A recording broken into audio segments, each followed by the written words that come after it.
So, good morning, everybody. Let me start out by saying that I was sorely tempted to wear a tan suit today for my last press conference, but Michelle said that whose fashion sense is a little bit better than mine tells me that not appropriate in January. I covered a lot of ground that I would want to cover in my farewell address last week. So I'm just going to say a couple quick things before I start taking questions. So first, we have been in touch with the Bush family today. After hearing about President George H.W. Bush and Barbara Bush being admitted to the hospital this morning, they have not only dedicated their life to this country, they have been a constant source of friendship and support and good counsel for Michelle and me over the years. They are as fine as a couple as we know. And so we want to send our prayer and our love to them. Really good people. Second things that I want to do is thank you all of you. Some of you have been covering me for a long time, folks like Christy and Win. Some of you I've just gotten to know. We have traveled the world together. We've hit a few singles, a few doubles together. I've offered advice that I thought that was pretty sound, like don't do stupid stuff. And even when you complain about my long answers, I just want you to know that the only reason they were long was because you asked six-part questions. But I've enjoyed working with all of you. That does not, of course, mean that I've enjoyed every story that you have filled, but that's the point of this relationship. You are not supposed to be psychopath. You're supposed to be skeptics. You're supposed to ask me your thought question. You're not supposed to be complimentary, but you're supposed to cast a critical eye on folks who hold enormous power and make sure that we are accountable to people who send us here. And you have done that, and you have done it for most part in ways that I could appreciate for fairness, even if I didn't always agree with your conclusion. Having you in this building has made this place work better. It keeps us honest to make us work harder. It made us think about how we are going to be and how we are going to do what we do, and whether or not we're able to deliver on what's being requested by our constituents.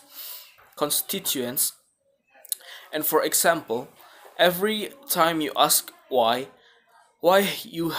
haven't you cured Ebola yet, or why is that still that hole in Gulf, it has given me the ability to go back to my team and say, will you get this solved before the next press conference? I spent a lot of time in my farewell address talking about the state of our democracy. It goes without saying that essential to that is a free press. That is part of the part of how this country, this grand experiment and self-government has to work. It doesn't work if we don't have a well-informed citizenry, and you are the conduit through which they receive the information about taking place in half of power. So America needs you, and our democracy needs you.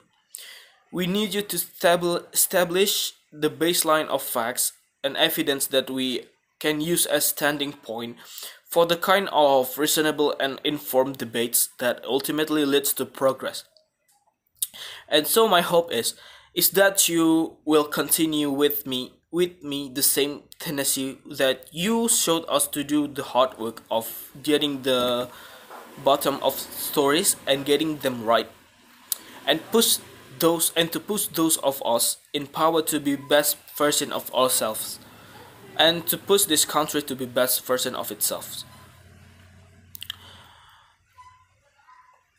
I have no doubt that you will do so I'm looking forward to being an active consumer of your work rather than always the subject of it.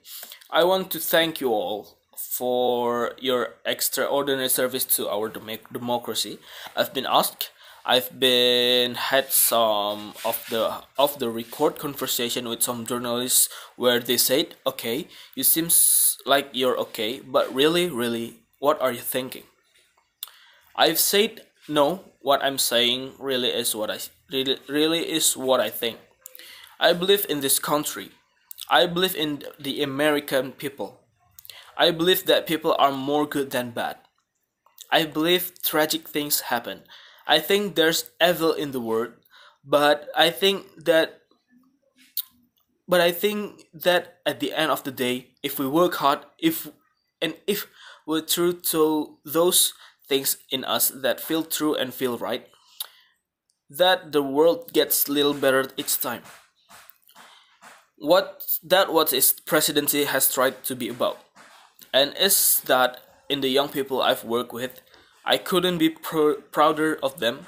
And so this is not just a matter of no drama Obama.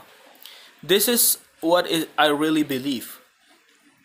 It is a true that behind closed the door, I curse more than I do publicly. And sometimes I get mad and frustrated like everybody else does.